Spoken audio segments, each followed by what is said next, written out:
Welcome back to another technical deep dive here in the debug zone. Today we're tackling a big question and breaking it down with insights from other users. Hopefully this clears up some misconceptions and helps you get the answer you need. So buckle up, stay a little curious, and let's jump right in.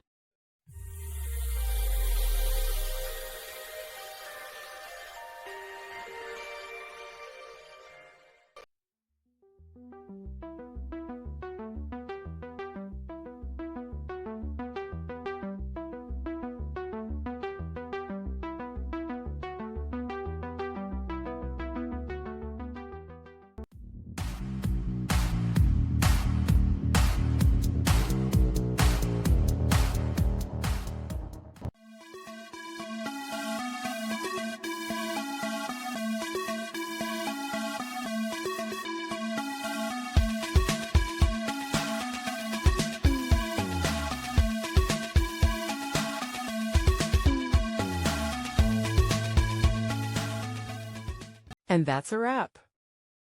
I hope you found the answer you were looking for. If you did, take a second to hit that subscribe button. It really helps out. And let me know in the comments which solution worked best for you. See you next time in the debug zone.